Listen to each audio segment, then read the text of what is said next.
There were multiple motivations, including the quest for national prestige, tensions between pairs of European powers, religious missionary zeal, which needs a citation, and internal African native politics. The Berlin Conference of 1884, which regulated European colonization and trade in Africa, is usually referred to as the ultimate point of the scramble for Africa. Conse- consequence, Consequent to the political and economic rivalries among the European empires in the last quarter of the 19th century, the partitioning or splitting up of Africa was how the Europeans avoided warring amongst themselves over Africa. The later years of the 19th century saw the transition from informal imperialism, hegemony, by military influence and economic dominance to direct rule, bringing about colonial imperialism. Yeah. So there's an interesting page. Check it out. Check it out. Check it out.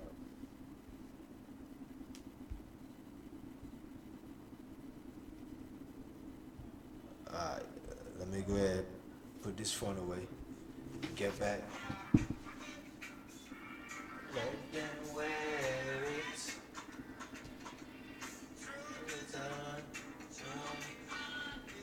A shutdown Adam Thielen.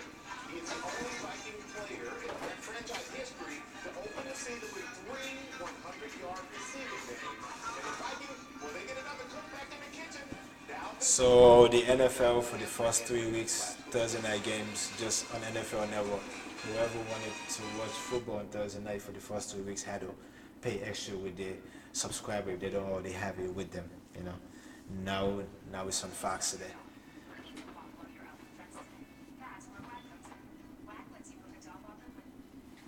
A Fox Sports, the people, the division that runs that Justice Sports unit of Fox. I have to apologize because I always knew about Fox's right-wing Republican leaning, you know what I mean? So I've never really liked Fox, even though I liked a lot of shows on Fox. 24, probably my favorite show ever. Jack Bauer, can't go wrong with Jack fucking Bauer, yo. Can't go wrong with Jack Bauer though.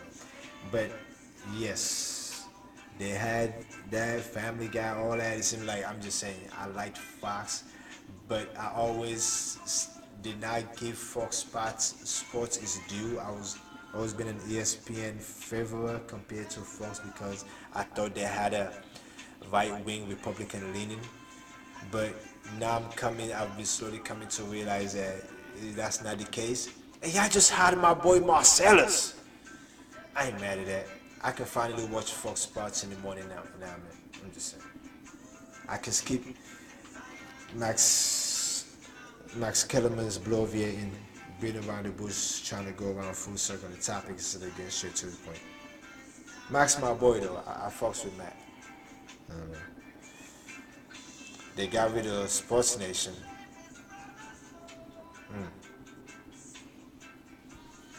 Speaking of getting rid of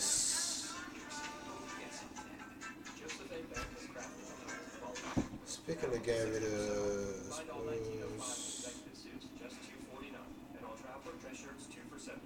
Plus, take an extra 60% off clearance from Stitch to Store.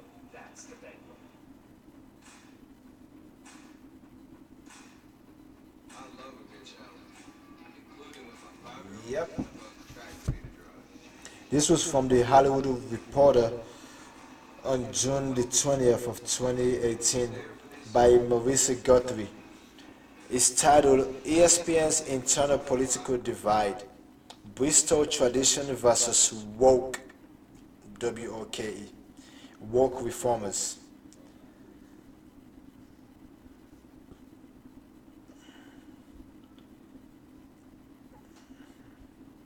Is he gonna let me read this? Okay, Hollywood Reporter is not asking me to get a subscription. As the network eyes a new Monday Night Football deal amid NFL protests and dumb Trump culture wars, New chief Jimmy Pitaro faces warring factions inside the company that staffers say is unfairly branded as a bastion of liberalism, as one exec calls a show too black. Uh, do you want to guess which show they're called Too Black? It's not on the air no more. It's morphed back into Sports Center. Uh-huh. Uh-huh. So the pit of misery. Dilly dilly. Second, now let me stop. Let me stop, yo. Let me leave this beer drinking, bottle light guzzling, wife Trumpian voters alone. Oh, was I saying that out loud? I'm sorry. I'm sorry. Yeah. Let me go back to Marissa Guthrie real quick. On March 14th, incoming ESPN president Jimmy Pitaro, then still Los Angeles based, made a trip to the network's Bristol, Connecticut headquarters for a town hall with employees. Pitaro, 48, is a digital native executive with strong ties to Disney CEO Bob Iger. He assumed stewardship over a company rocked months earlier by the head-spinning departure of John Skipper, the victim of a blackmail scheme by a cocaine dealer. At the same time, the 8,000 employee sports behemoth was being buffeted by political controversies, including widespread NFL anthem protests that exacerbated its relationship with arguably the most powerful league in sports. So Pitaro's mandate was to calm the waters. When he was asked by staff about changes of a liberal bias at ESPN, he pushed back. The company, he told employees, is not a political organization. Of course, there will be an intersection between sports and politics. We will cover that fairly, but we are focused on serving the sports fan. As to the other elephant in the room, Pitaro admitted that the NFL relationship is complicated, but he already has begun to repair the rift. In 2011, the ESPN agreed to a $1.5 billion deal to carry Monday Night Football through 2021, which means the network could begin talks in the near future. After all, he said, ESPN always has walked a fine line in covering a league in which it partners. Now Pitaro is asserting his leadership of ESPN at a time of internal division at the network, which is caught in the crosshairs of the dump truck culture wars and the worsening economics of cable TV. And the network's detractors on the right have executed a misdirect, framing the network's market challenges as a culture war. Among the dozen or so ESPN staffers who spoke to The Hollywood Reporter for this story, virtually all expressed concern about the network's direction. It's a demoralizing place to be, says one high-profile on-air talent of the mood. As a worldwide sports leader with 87 million subscribers, ESPN represents a big and juicy target. There also have been unforced errors. The network apologized last summer for a fantasy football marathon that, for some, conjured a slave auction, mere days after white supremacist violence in Charlottesville. Internal discord over the 6 p.m. SportsCenter experiment, co-hosted by Jamil Hill and Michael Smith, and yanked after less than a year despite 4-year deals worth $10 million each, still lingers. When Hill, who became a lightning rod with critics dubbing the show Woke Center, they had to go there.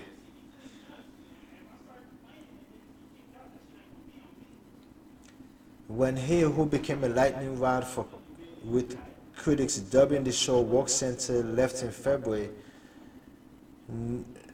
Nobby Williamson, ESPN's executive VP and executive editor of studio productions, quipped in front of a room full of people, "One down, one to go." Huh? 4 ESPN employees. That's funny as shit. Oh man. A man named Norby though. When Hill, who became a lightning rod with critics dubbing the show Woke Center, left in February, Norby Williamson, ESPN's executive vice president and executive editor of studio productions, What up, Nobby? Quipped in front of a room full of people. One down, one to go. Four ESPN employees told The Hollywood Reporter that Dave Roberts, ESPN's vice president content, was heard characterizing the show as too black. Through a spokesman, Roberts, who is African American, vehemently denies saying this. Ethnic self-hate much? It's not that they were too woke or too black. The problem was they were too new, says a veteran senior executive. Ain't that always the case? Black is too new for white. Two black faces is too new for a white audience. Yeah. I digress though. It's not that they were too woke or too black. The problem was they were too new, says a veteran senior executive. They were too unfamiliar to the 6 p.m. audience. From the second they started, they were up against internal crap. The traditionalists shitting on them, and they faced harsh criticism externally. It was panic from moment one, and the network did not do a good job of defending and supporting them. Sage Steele and Kevin Negandhi replaced Hill and Smith. Sage is African American and Negandhi, who has been in ESPN for 12 years, is Indian American. The show has reverted to its more traditional SportsCenter mold, notching a slight uptick in viewers. And the irony of being cast as a target of the right is that much of the leadership in Bristol is actually conservative. Okay. That even fucked my head up. I'm sorry, yeah. And the irony of being cast as a target of the right is that much of the leadership in Bristol is actually conservative. The network itself takes a terrific knock for being some kind of pinko leftist operation, says the executive. Skipper was a progressive guy. He was about diversity and inclusion and made some decisions that frankly put a target on ESPN's back, like giving Caitlyn Jenner the Arthur Ashe Courage Award at the 2015 ESPYs. That's around the time dump truck started opening his mouth running, talking shit. At this point, Bristol, Connecticut is not a bastion of liberalism, and it's laughable that that's the perception. Among its biggest stars is first take Stephen A. Smith, who has professed support for Donald Trump, though not on every issue. Meanwhile, Will Cain, that racist. Yeah. Meanwhile, Will Cain, a conservative who has had stints at the Blaze and CNN and has been an ESPN contributor since 2015.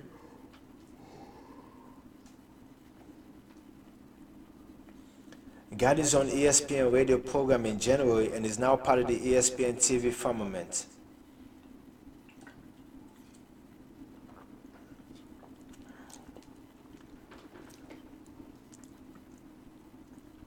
And Robert, says three sources, has suggested replacing First Take moderator Malik Karim with Kane.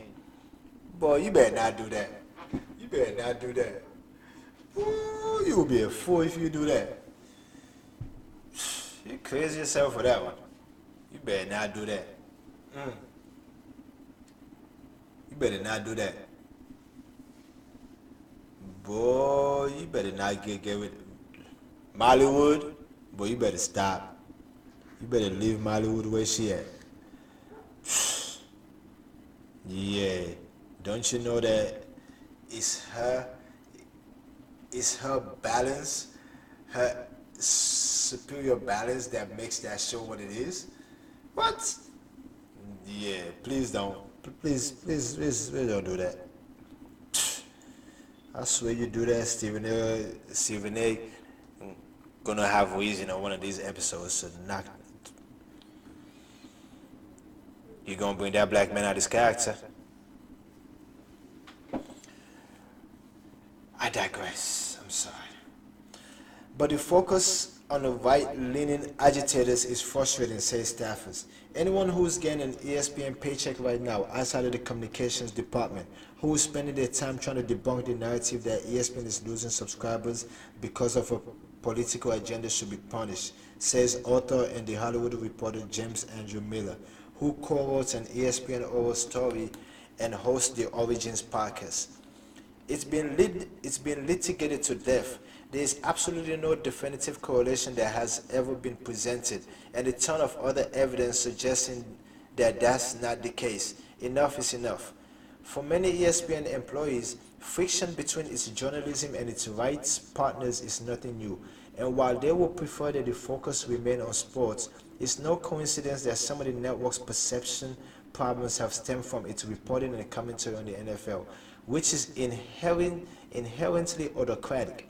While many of its owners are conservative, investigative program Outside the Lines published leading reporting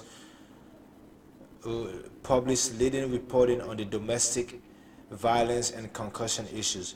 You have people saying how much is it worth to do a minute 30 package on a show that is seen by less than 1 million people and yet pisses off the league, says Miller. And people on the other side are saying, wait a second, it's not about how many people have seen it, it's about our commitment to excellence in journalism. If we see ourselves as a fundamentally aggressive and independent news organization, we need to cover the NFL the way it needs to be covered. Of course, it's not a culture problem, it's a math problem. ESPN and every other legacy media company that relies on advertising and cable subscriber revenue is being disrupted. ESPN has lost about 13 million cable subscribers since 2011, many of whom were paying nearly $8 a month. Wow. Wow. 8 times 13. 8 times 13 is what? 8 times 3 is 4. Put the 2 up there. 8 times 1 is 8 plus 2, 10. 104. Wow. 104 million. That's a shitload of millions. But some were paying more than $8 a month or something. I'm sorry. Yeah. Just, Meanwhile, the cost of ESPN's bread and butter programming, live sports, has risen as more players, from Amazon to Twitter, vie for rights. Sports accounted for 91 of the top 100 live-viewed TV programs in 2017. ESPN averaged nearly 15 million views for 6 college football bowl games last year, while this year's NBA Finals were the most watched in 2 decades. And outside of 2016, when Fox News tapped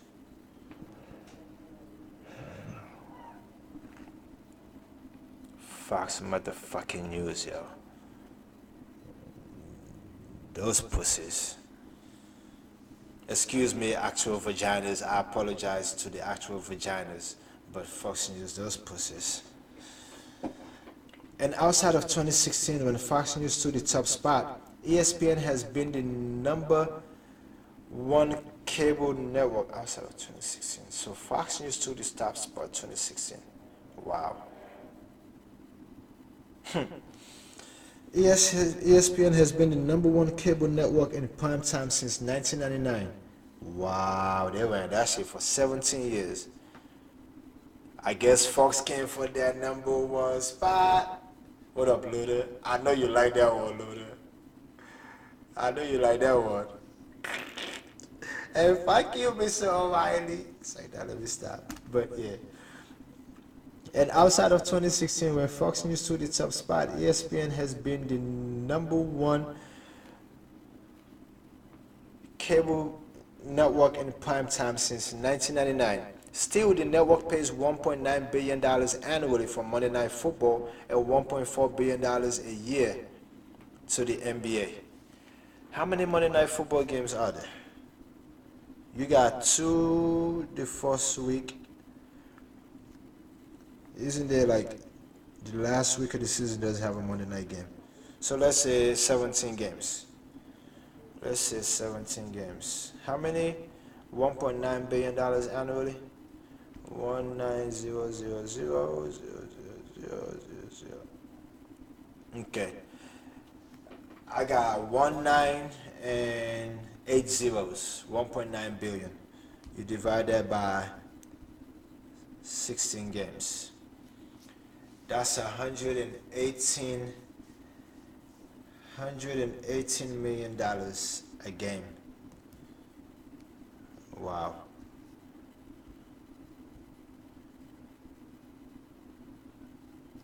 So ESPN pays the NFL $118 billion. So let's say those two teams,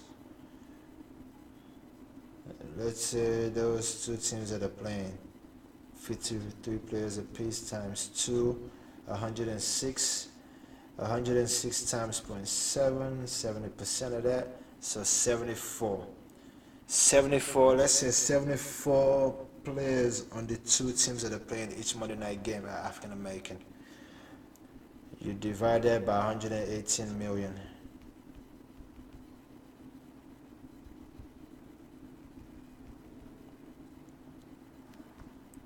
118,000 divided by 74.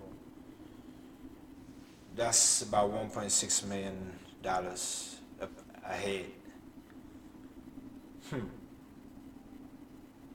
Wow.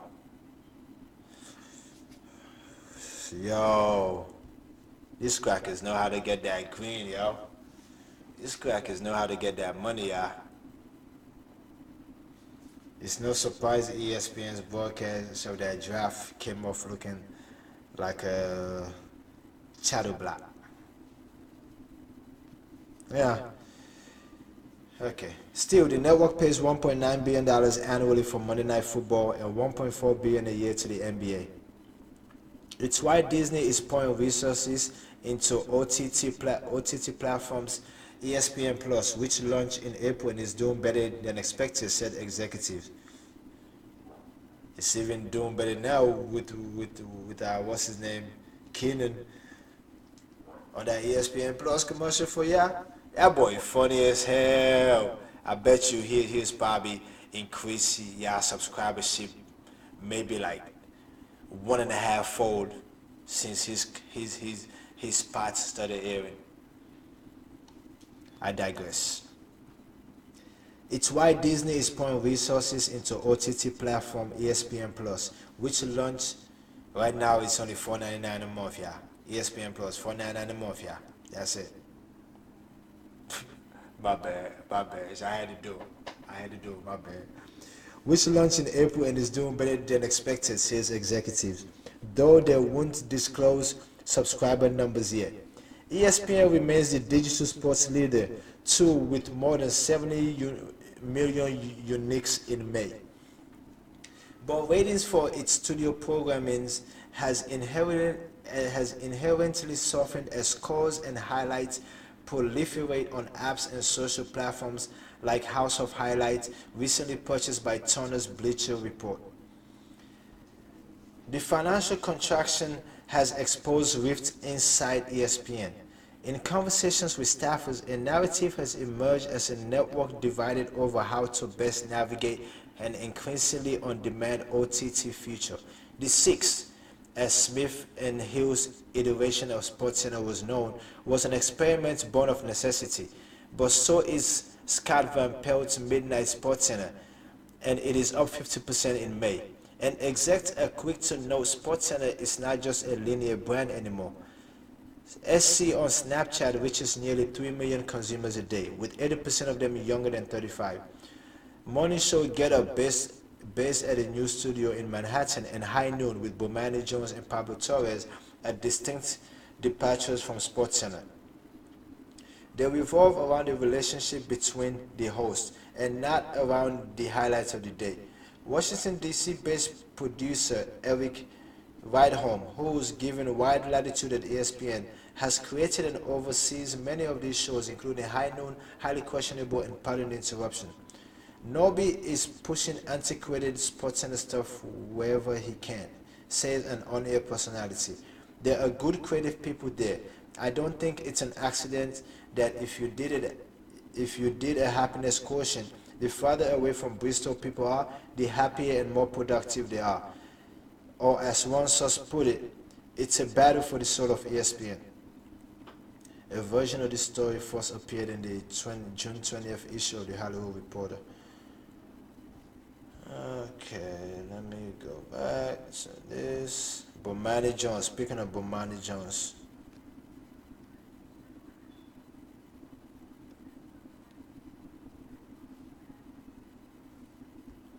Oh, hey. I forgot about this one. I forgot about this one. This was from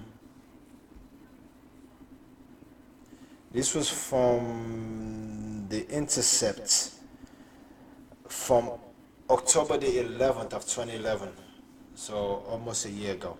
It was by Sean King, spelled S-H-A-U-N, Sean King. TheIntercept.com. The airport bomber from last week you never heard about. It's strange how some things really catch on and go viral and others don't. These days, nothing quite makes a story blow up, no pun intended, like the president's fixation with it.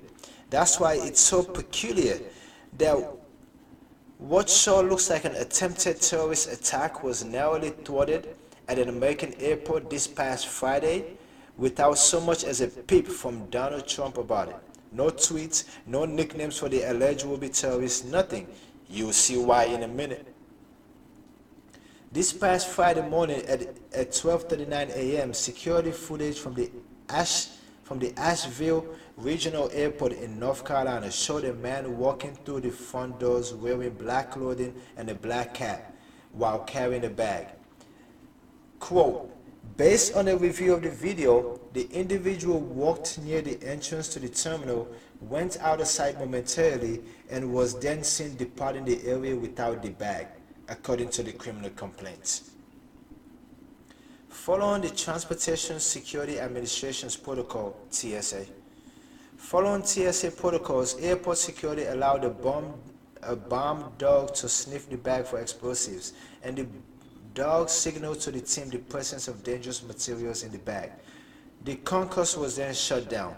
The street leading to the airport was shut down, and Asheville Regional Airport officials found themselves in a dangerous emergency situation.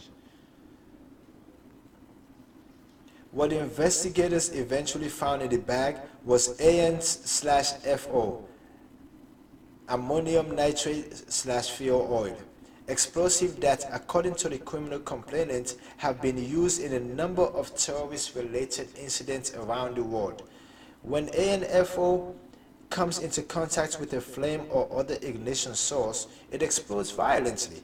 Nails and ball bearings are often items added to the device so as to increase the devastation inflicted by the explosion. In fact, sharp nails and bullets were found in this improvised explosive device. Whoever built it designed the bomb to cause horrific bodily harm. Before disarming it, authorities discovered that the alarm attached to it was scheduled to go off at 6 o'clock that morning, just as a fresh round of travelers was scheduled to arrive at the airport. The man who planted it, it turns out, openly admitted to authorities that he was, and I quote, preparing to fight a war on U.S. soil, close quote, and that this bomb was but one part of that war. Little fanfare. I bet you never heard about it. I keep an eye on these types of incidents closely, and I didn't hear about it. Someone who follows me online who happens to live in Asheville sent me the story this morning. Shocked that it hadn't gotten any play at all beyond a few mentions in the local paper and some isolated pickup by a few national outlets.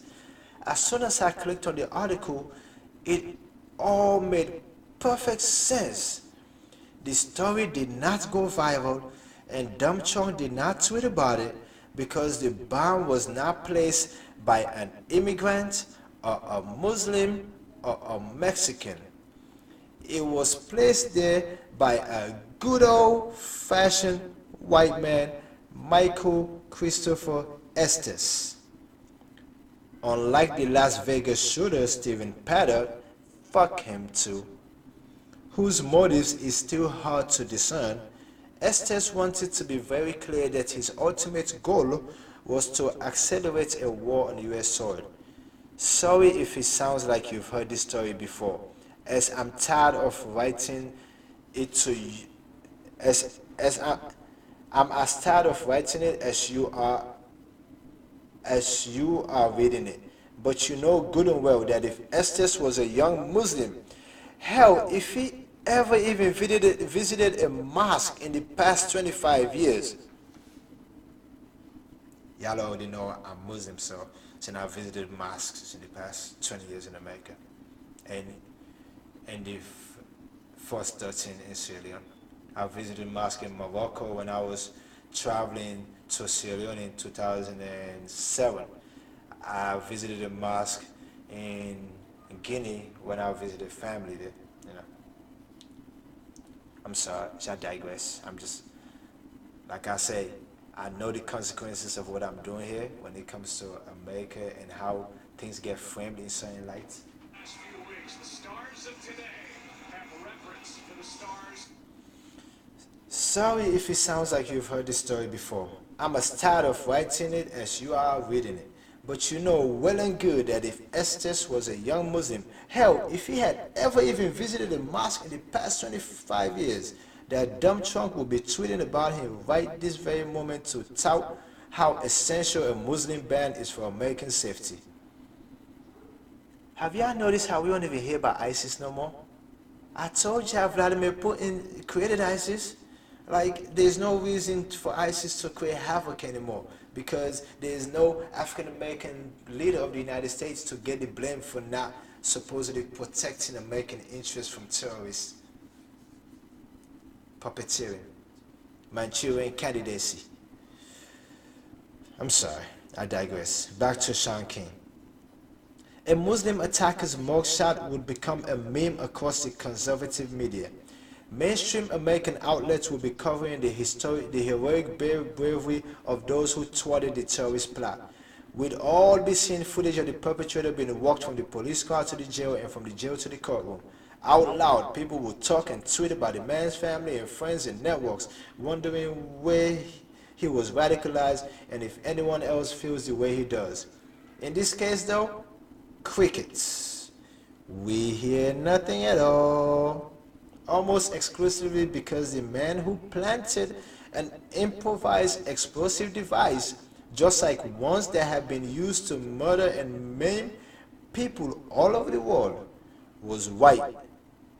W-H-I-T-E.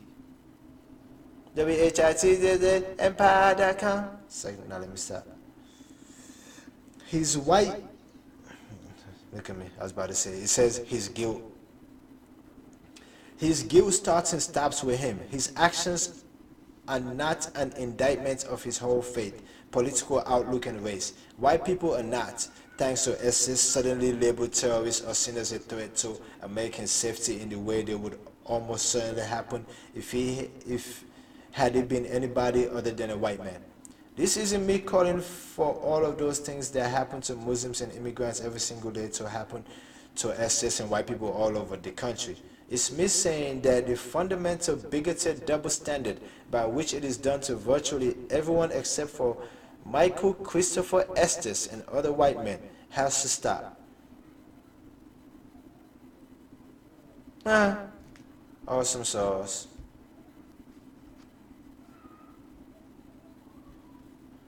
Okay. What else we got here? What else we got here? What else we got here? Trying to tell you, man. Oh, this was awesome. This was awesome. This was by, what's his name?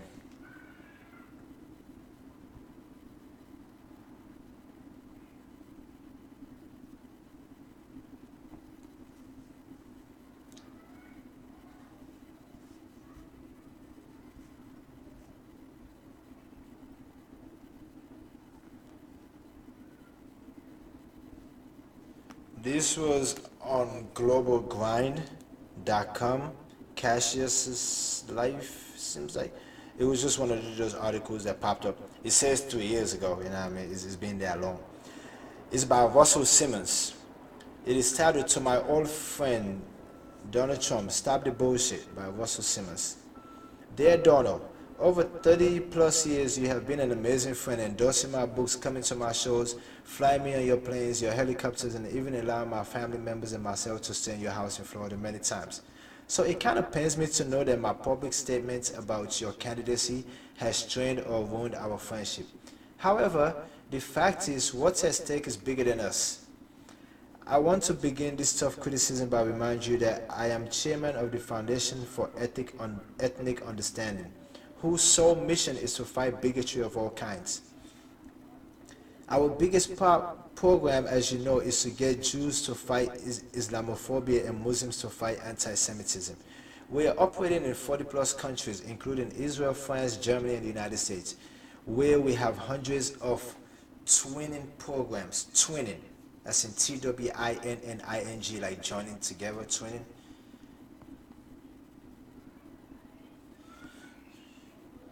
Where we have hundreds of twinning programs, bringing together congregations of mosques and synagogues on a regular basis. Do you remember not too long ago when you made disparaging statements about the Muslim community, and I put you on the phone with myself and Rabbi Schreiner, and we had a meeting with the chairman of the Islamic Society of North America? You were very gracious, and you even came to the Islamic Cultural Center of New York on 92nd Street. At that time, you walked into their house of worship and you felt all the love vibrating in their mosque. Try to remember how sweet and enlightened my good friend Imam Shamsi Ali was, and all of the people you met with. My friends, both Muslims and Jews, are saying that there are many comparisons between your rap and Hitler's, and I cannot disagree with them, Donald. You can't possibly want your kids or your wife Melania. At least he called your wife's name right. Since I said I was going to keep calling you Melanie, I'm just going to say, you can't possibly want your kids and your wife Melanie, all of whom I know and respect, to live with them. You are a born leader, no you're not, who is set to possibly win the nomination of your party, but don't compromise what I know is in your heart to do it. You are a generous, kind man who has built a career on negotiating deals where everybody wins. Why were you kissing his ass, Russell? You knew that was a lie. Now you seem like a one-man wrecking ball willing to destroy our nation's foundation of freedom. Stop the bullshit. Stop fueling fires of hate. Don't feed into the rhetoric created by small-minded people. He is small-minded.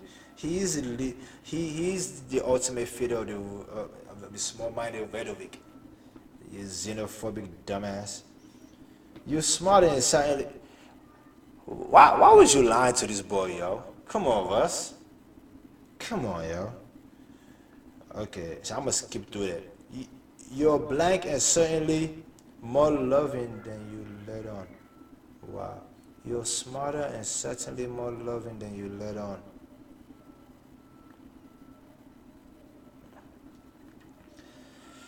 The Republicans in power don't like you any more than the Democrats in power, as they know you can't be controlled because you are your own man. You have been many people's champ in the past, but now you are becoming a major embarrassment. I know the cheap seats are easy to play to, but you can get them just by being the man I have known for nearly 30 years. I pray that this truth will ring a bell and it will not only temper your rap, but remind you of the man you used to be. You are trying to be president of a country built on religious freedom. Remember that the next time you discuss the beautiful followers of Islam, I would also like to remind you of one of my favorite quotes from the Holy Quran. Love all men of good books equally. The minute you target one group or one religion or immigrant, you have failed. I wish you good luck on your path towards the White House. But as I'm sure you know, our belief systems are polar opposites on many of the issues, and I will be campaigning rigorously against you. But if you win, I might still accept an invitation to your house to straighten you up every so often. Just go slap him, yo. Don't even try to straighten him up, like, we don't need that. We don't need that, man.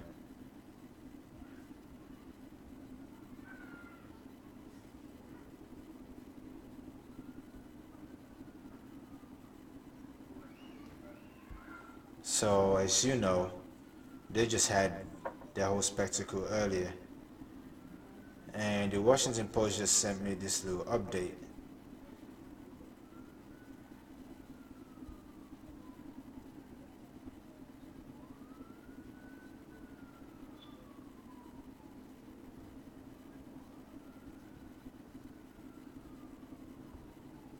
I don't know if Republicans in the House Judiciary Committee have said they're still gonna go ahead. They're still gonna go ahead and, you know, schedule a vote, a confirmation vote. I told you this motherfucker gonna confirm him.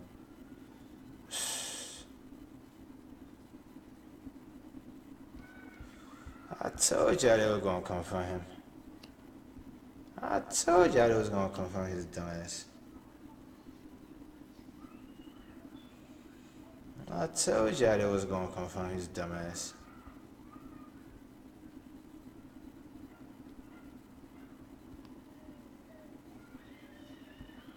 I told y'all they was gonna confirm this dumbass, y'all. But you know, they probably ain't get there yet, but still. Let me see.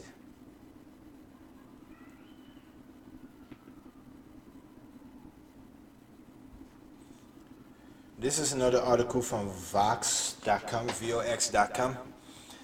And the title is by German Lopez. It's from September 20th of this year. Oh, it was updated. Yeah, I'm like I read this last year. I ain't gonna lie. I think I read this last year or earlier this year. Let me see if it gives an updated information on it. Let me see.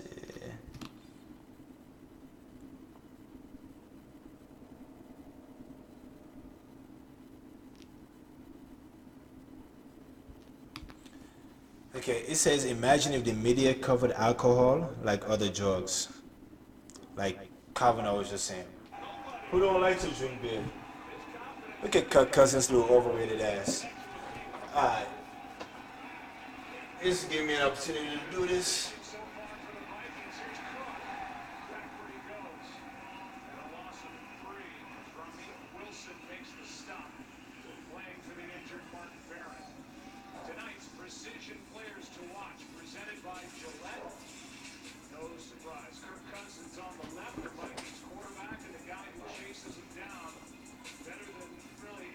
I ain't a Redskins fan no more.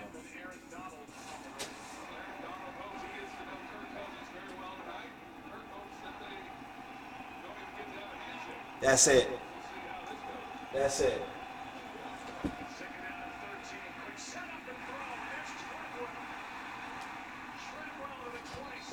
Yeah, that Rams secondary hurting right about now.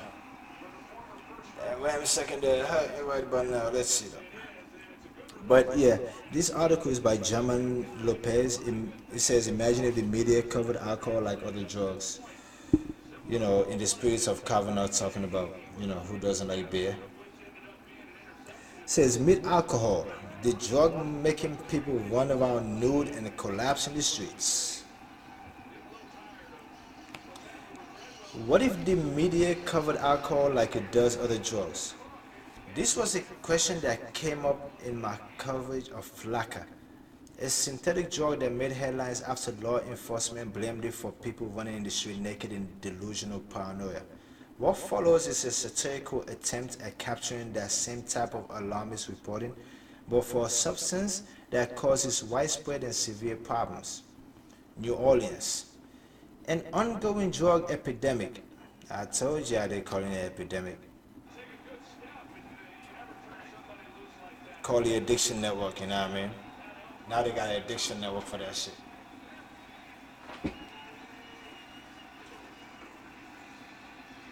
Oh, you should have had that. Whoever was at corner should have had that pick. New Orleans, an ongoing drug epidemic has swept the U.S., killing hundreds and sickening thousands more on a daily basis. The widespread use of a substance called alcohol, also known as booze, has been linked to erratic and even dangerous behavior.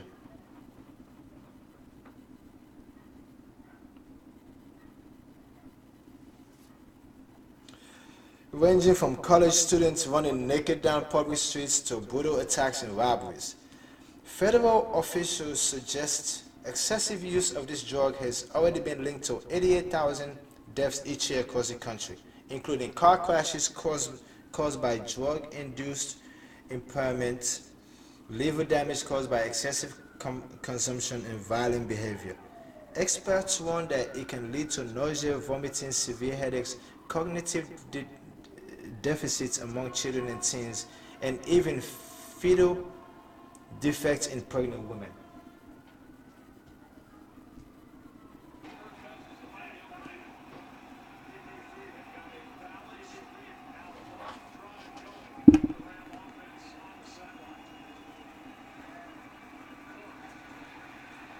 Get your ass down.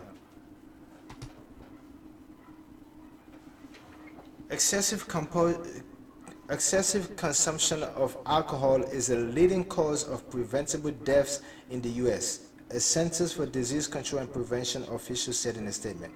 We need to implement effective programs and policies to prevent binge drinking and the many health and social harms that are related to it, including deaths from alcohol poisoning. On the ground in America's alcohol epidemic capital. Here in New Orleans, the horror of the drug was particularly prominent in the city's French Quarter, where hundreds of young adults could be seen roiling from the effects of the drug. Some collapsed on the ground, dazed from alcohol's effects. Others could be seen vomiting in public, a common result of drinking alcohol. Many could be seen limping and clumsily walking down the street, showcasing the type of impairments that public health officials warn can lead to accidents, especially when someone is behind the wheel of a car. What's worse, public use of this drug had become widely accepted in many circles. In New Orleans, several men and women in their 20s and 30s shouted that they were going to get wasted, a slang term for coming under the effects of alcohol. Some have even turned drinking alcohol into a game that involves ping pong balls and cups. One popular holiday, St. Patrick's Day, appears to celebrate the dangerous drug. In other places, there have been similar reports of individuals engaging in bizarre, inexplicable behavior while under the effects of alcohol, like forcing themselves upon women. That was my line, not German Lopez's line. Okay. Back to German. Some reports found intoxicated college students exposing themselves to others or running the streets naked while shouting hysterically, particularly during springtime. Yeah, I remember Frank the Tank. We going streaking! It's like, now let me stop. Some reports found intoxicated college students exposing themselves to others or running the streets naked while shouting hysterically, particularly during spring break. Others report people urinating in public streets after a few alcoholic beverages, and at least one man who consumed alcohol tried to ride a crocodile and was seriously injured when the animal fell back. It actually starts to rewire the brain chemistry, one law enforcement official said. They have no control over their thoughts. They can't control their actions. It's just a dangerous, dangerous drug. Across the U.S., public health officials have linked alcohol to much graver effects, including domestic abuse, sexual assault on college campuses, 40% of violent crimes in the United States, and millions of emergency room visits each year. I'm going to say that again. Across the U.S. public health officials have linked the drug alcohol to much graver effects, including domestic abuse, Brett Kavanaugh on college campuses, I meant to say sexual assault on college campuses, 40% of violent crimes in the U.S., and millions of emergency room visits each year. See, Obamacare can take care of that, millions of emergency room visits. You know what I mean? What up, Barack? It's my boy. It's my boy. What up, fool? Boy, I miss you, man. I miss you, man. I'm trying to tell you, man. I'm trying to tell you, bro. You don't even know. You don't even know, man. But you know, you know. According to federal data, take that for data. What up, Fizz? Take care of them knickerbuckers this year. I see you. I see you. Hey, I think people sleeping on y'all, man. Y'all might make some noise in that Eastern Conference playoffs, man. I don't know, man. The Knicks got Fizz there, dude. They got a good leader. That's all I can say. Back to German Lopez real quick. According to federal data, alcohol is already the second deadliest drug in the country, topped only by another legal substance called tobacco. What up, Philip Morris? Got them jacks for you. Got them Lucy's. Ooh. Try to tell you, man. Hey, sugar and tobacco is killing black folks in America twice in a generation. Our ancestors harvested the sugar cane and the tobacco on the plantations, and diabetes and everything else that comes from tobacco is killing us, you know. Plus diabetes.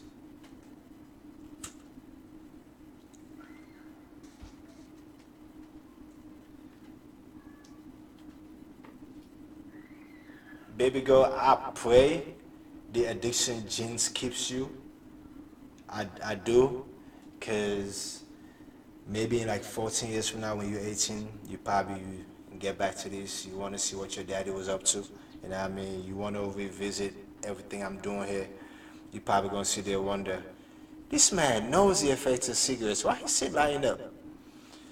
Baby girl, addiction ain't no joke. You know what I mean? I'm just saying, addiction to anything.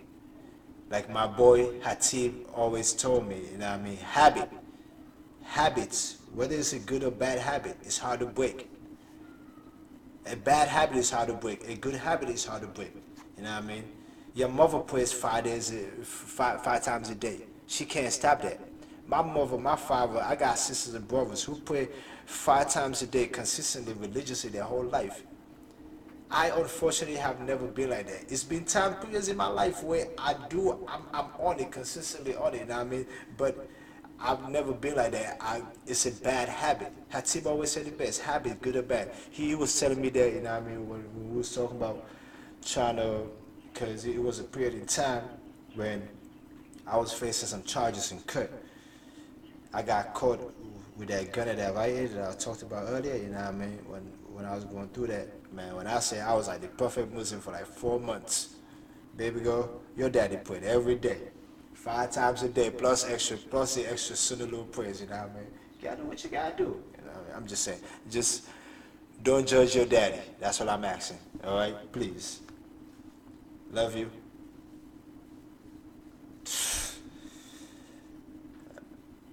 I usually don't remember my dreams. I've probably remember like maybe 7 or 9 dreams in my whole life. I don't remember. I'm one of those people who don't remember my dreams. But of that 7 or 9, about 5 of them has been in the last year and a half. Like, and it's always the same fucking dream in my mind. I'm right there picturing you, holding you, and all of a sudden I see your mom's face, and all of a sudden the whole everything goes away for like a split second. Then I see her holding you, and then I'm back, like, yeah. But according to federal data, alcohol is already the second deadliest drug in the country, topped only by another legal substance called tobacco, which has a smoked form that causes an astonishing 480,000 deaths each year by some estimates and 540,000 by others. No other drug comes close to the staggering fatalities of these two. Illicit fentanyl, which has consumed widespread media attention due to the opioid epidemic in the past few years, was linked to fewer than 30,000 overdose deaths in 2017. And marijuana, another drug that federal law enforcement officials have warned is dangerous, reportedly caused Zero. Like zero, zilch, like zero, zilch, like double zero, has caused zero overdose deaths in the past few thousand years. Public health experts demand action. Despite the heightened public health crisis, federal and state officials seem reluctant to do anything about the drug, which remains legal for adults 21 and older to possess and even sell in most of the US. Alright, so Brett Kavanaugh was an irresponsible 17-year-old when he was drunk. My mind is still there, yeah. I'm sorry.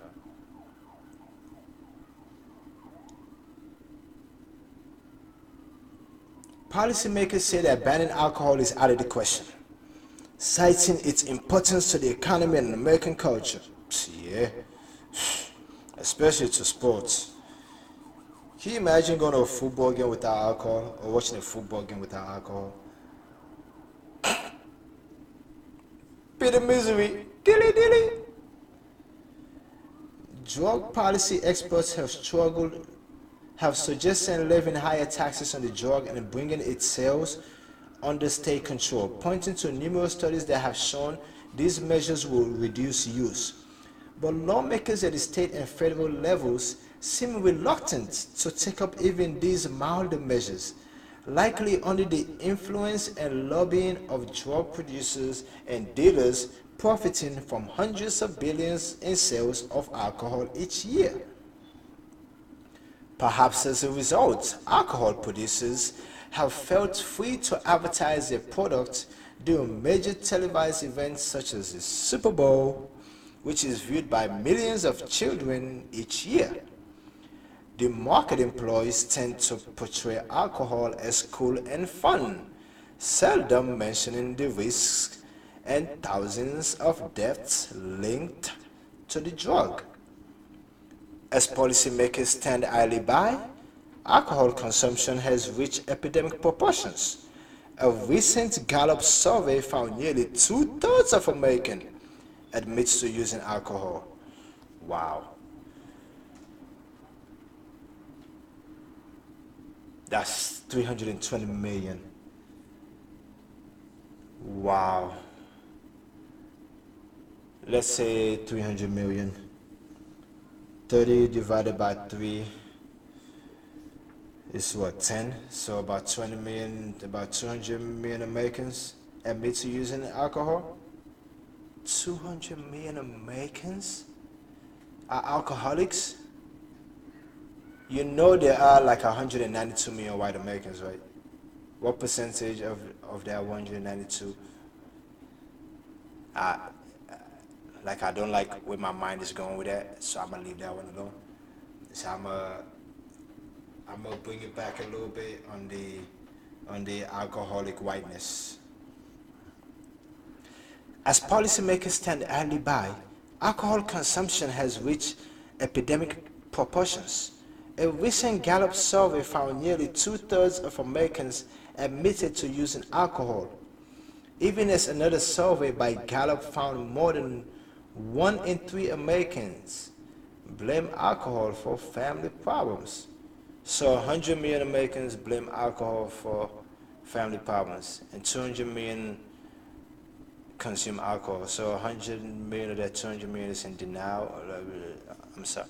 Now the numbers never lie. Yo, that was another cool ass show with the Michael Smith and Jamil Hill. For many public health officials, the startling numbers pose the question: what would it take to wake up the public and officials to this widening epidemic? Alcoholism, huh?